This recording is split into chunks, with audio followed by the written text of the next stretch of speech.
Bonjour les amis, content de vous retrouver aujourd'hui. On va faire une deuxième vidéo sur Dolibar. Alors cette fois-ci, je vous ai montré, pour ceux qui ne l'auraient pas vu, sur en haut à droite, j'ai fait une première vidéo où j'ai généralisé un petit peu le fonctionnement de celui-ci, que ce soit sur du stock, que ce soit sur de création de clients, produits, stock, inventaire et encore bien d'autres. Aujourd'hui, on va parler d'un truc un peu plus détaillé. On va parler déjà des produits, des stocks et aussi on va parler des tickets et au niveau des produits, on va voir aussi tout ce qui est au niveau des codes barres. Cela peut être intéressant pour certains. Bien sûr, je ne serai pas tout seul dans cette vidéo. Je serai accompagné de mon acolyte Jarvis. Bonjour messieurs, dames. Je serais ravi de pouvoir vous aider dans ces temps de Dolibar. Voilà, avec grand plaisir.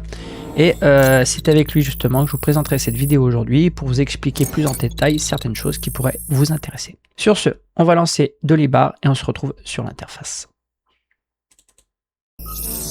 À propos messieurs, dames, si vous n'avez pas vu la première vidéo, je vous envoie en haut à droite. Allez voir celle-ci pour comprendre certaines choses qui ne seront pas expliquées dans cette vidéo. Oui, c'est bien de le préciser Jarvis, je te remercie. Alors effectivement, si vous voulez faire l'installation, soit je vous mets la page en bas de la vidéo ou sur mon serveur dédié directement via Nextcloud. Cela pourra permettre pour ceux qui sont déjà sous Windows de pouvoir l'installer. Alors bien sûr, je vous avais présenté comment faire les produits et j'en passe, mais je vais vous montrer aussi que on peut faire d'autres choses pour nouveau des produits et je vais vous montrer, vous pouvez les faire aussi via des catégories qui pourront simplifier vos recherches. Quand on va aller dans produits, on a possibilité bien sûr quand on va dans liste de pouvoir, si besoin, créer des stocks. Ça, voilà, si on fait sans catégorie, il va me chercher sans catégorie. Mais l'avantage de celui-ci, c'est par exemple, vous voyez ici que j'ai des produits, alimentation, là j'ai des MOSFET, des modules Peltier qui ne sont pas en catégorie. Je vais vous montrer déjà pour commencer comment créer des catégories avec celui-ci qui pourront vous permettre de ne pas rechercher tous les produits d'un coup et de chercher par catégorie déjà si ça vous intéresse. Ici, on va aller sur l'alimentation index 500 watts. On va aller sur celui-ci, je vais aller faire une modification. Et dans celui-ci, on va aller directement. Alors, on a un entrepôt par défaut, c'est pas celui que je veux et on a les catégories. Vous voyez? Ici, on va aller sur le petit plus et je vais sans doute ajouter sur celui-ci soit une catégorie, une sous-catégorie ou encore bien d'autres. Pour ma part, c'est en informatique et vous voyez ici, on a câblage, HDD, pièces détachées, SSD et visserie. Dans celui-ci, on va faire un plus ici et je vais ajouter alimentation. Monsieur, ne forcez pas trop sur votre épaule. Cela pourrait amplifier la douleur.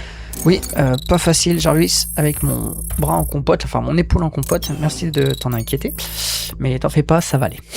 Alors, ici, couleur, peu importe, et là on peut choisir sous quel, sur celui-ci, ça va être sous informatique. Voilà, je crée ma catégorie, et on voit ici qu'on a eu alimentation qui s'est ajoutée. Voilà, dans ces cas-là, je peux voilà appuyer sur celui-ci, voilà, ici c'est bon, je fais rien, il n'y a pas à modifier. Je retourne tout simplement ici, et il va se présenter normalement dans alimentation. Voilà. Comme ça, au moins, si j'ai besoin, on va faire enregistrer.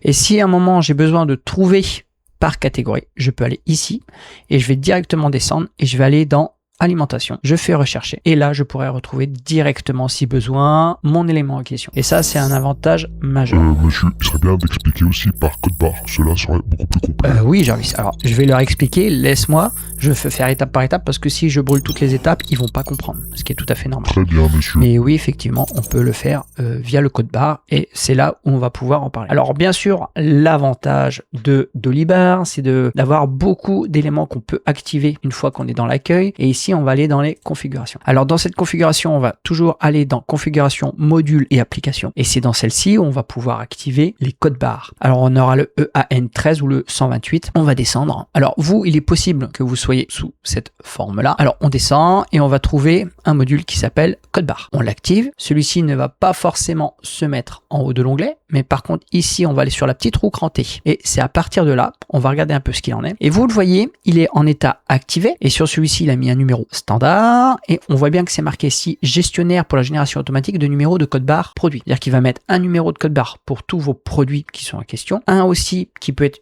intitulé pour vos tiers, ça veut dire les personnes que vous enregistrez sur celui-ci. Et bien sûr, comme je vous disais, pour tous les produits, ce qui est intéressant dans celui-ci, c'est de pouvoir retrouver vos produits dans les stocks via son numéro de code barre, ou alors une fois que vous avez un numéro de code barre sur un produit, vous le scannez ou vous mettez le numéro de code barre et vous pouvez trouver le produit, le prix et j'en passe. Voilà, il y a plein de façons de faire, mais je pense qu'il est intéressant de pouvoir voir ce qu'on est possible de faire avec ce genre de produit parce que c'est open source et qui plus est, c'est un produit qui est vraiment intéressant.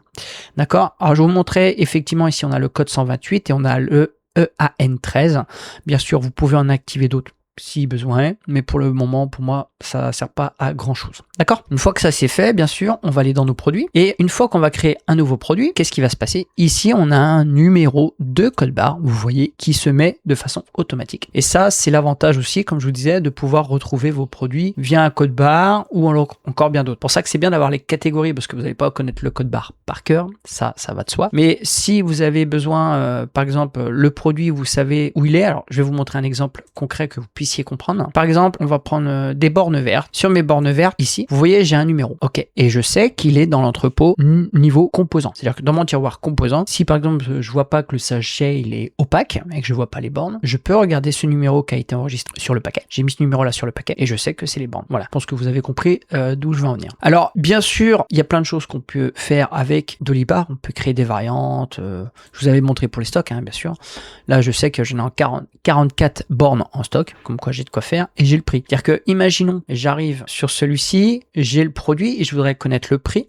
Bon, bien sûr, là, j'ai le numéro, hein, d'accord, ici, qui est là. Mais si j'ai besoin, par exemple, je vais copier, on va retourner dans liste, je le scanne avec soit un truc où vous le tapez à la main, hein. Voilà, on va le faire ici, je colle, voilà, on fait entrer, et on a celui-ci, on sait qu'il est à 1,50 €. Alors, bien sûr, vous pouvez l'ajouter sur une facture, sur un devis, sur plein de choses, mais c'est juste pour vous expliquer la puissance, en fait, du code barre. Ça vous permet vraiment d'avoir un numéro unique pour celui-ci, de pas vous perdre dans tout ce que vous pourriez avoir au niveau des composants, au niveau du matériel ou encore bien d'autres. Alors bien sûr, moi ça ne sert que pas pour mon ancienne entreprise parce que j'avais plus l'entreprise pour ceux qui le savent, mais ça me permet aussi pour tout ce qui est personnel, que ce soit visserie, que ce soit je sais pas des charnières ou encore bien d'autres. Ça me permet quand vous avez beaucoup de choses de pouvoir mettre des intitulés sur des tiroirs, des placards ou encore bien d'autres et pouvoir les ranger à leur place. Comme ça j'ai pas besoin de chercher. Ok, ça c'était juste le petit plus que je voulais ajouter pour celui-ci au niveau des codes barres. Je pense que c'est intéressant. Une fois que ça c'est fait, on a parlé aussi des tickets. Alors les tickets, je trouve que c'est le plus de ce logiciel pour ma part, parce que les tickets vous permettent d'avoir un suivi, que ce soit un suivi pour des clients ou un suivi personnel bien sûr, mais aussi de savoir ce qui a été fait en temps et en heure, et vous pouvez tout ajouter, savoir un lien pour un achat d'un matériel qui aurait été ajouté ou encore j'en passe. Ici par exemple, moi je vais vous montrer quelque chose, j'ai un MacBook dont j'ai fait la vidéo aussi. Alors ce fameux Mac,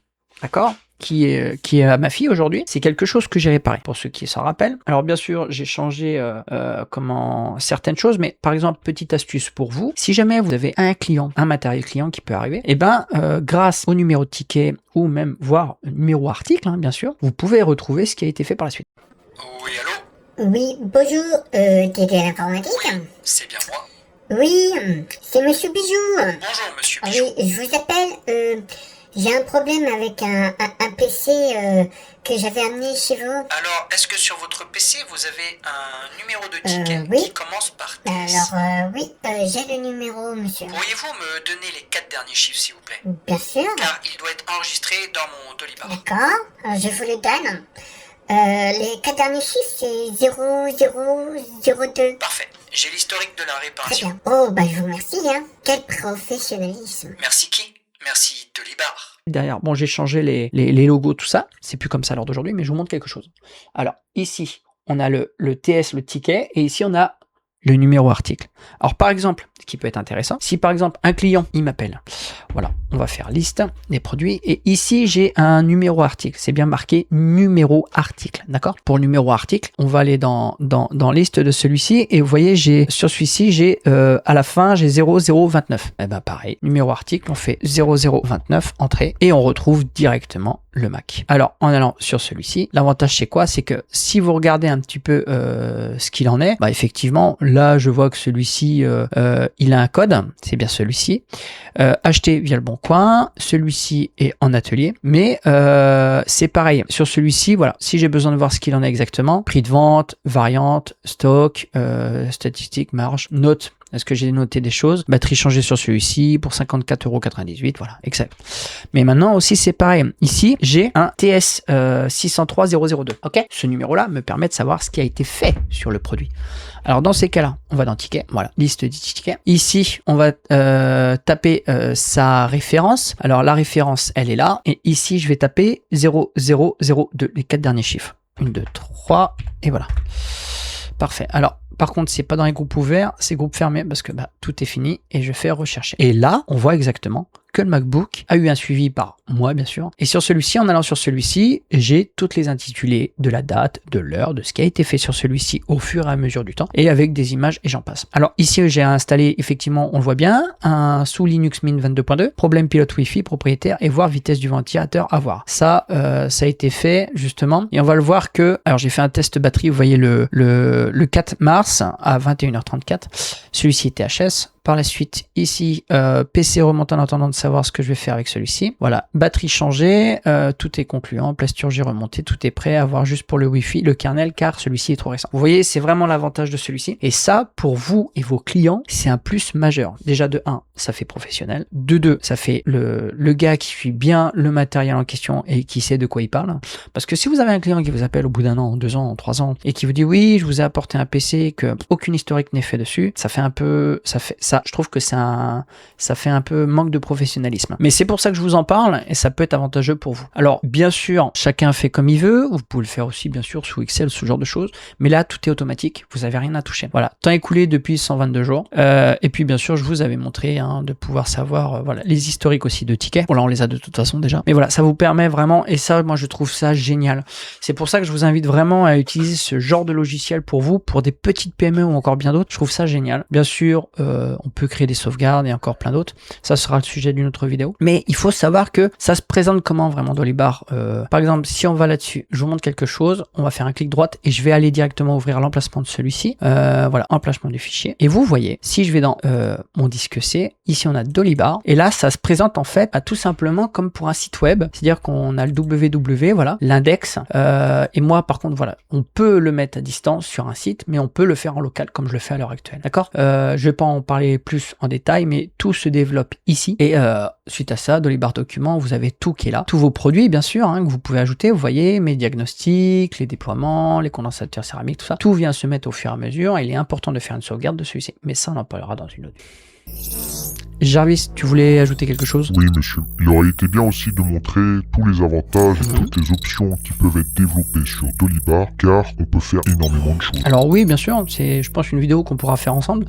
De vous expliquer un petit peu tout ce qu'on peut faire avec, parce que effectivement Dolibar est très puissant et Dolibar permet de faire énormément de choses comme je vous l'avais présenté. C'est-à-dire que par exemple quand on va dans les modules des applications, on a possibilité, comme vous voyez, d'avoir des adhérents, des demandes de congés, des notes, des frais, le GRH, les recrutements, oui, on peut vraiment faire des trucs de fou. Gestion des partenariats, on a les abonnements, propositions commerciales, ça je l'ai fait, réception, Incoterm, il y a des choses que je connais pas bien sûr, mais voilà, on peut voir pour les salaires, les emprunts, la taxe, banque et caisse, ça j'avais fait, les dons, enfin voilà, je vous invite à aller voir. Bien sûr, on fera d'autres vidéos, mais dans cet intitulé, je voulais vraiment parler des produits, des codes barres, très important, et les tickets. Pourquoi les tickets c'est important? C'est tout simplement que ça vous permettrait d'avoir un vrai suivi, que ce soit pour vous ou vos clients. Quoi dire de plus? Pas grand chose. On va rester là-dessus pour aujourd'hui, mais je pense que déjà c'est pas mal. Et on verra pour d'autres sujets sur Dolibar. Bien sûr, je ferai d'autres vidéos, mais j'espère que ça vous plaira. Sur ce, les amis, je vais vous laisser là-dessus. Jarvis et moi, nous vous souhaitons une bonne journée et je vous dis à la prochaine. Allez, portez-vous bien et à plus. Bye. N'hésitez pas à appuyer sur la cloche de notification, de vous abonner à la chaîne. Et sur ce, je vous dis à très bientôt.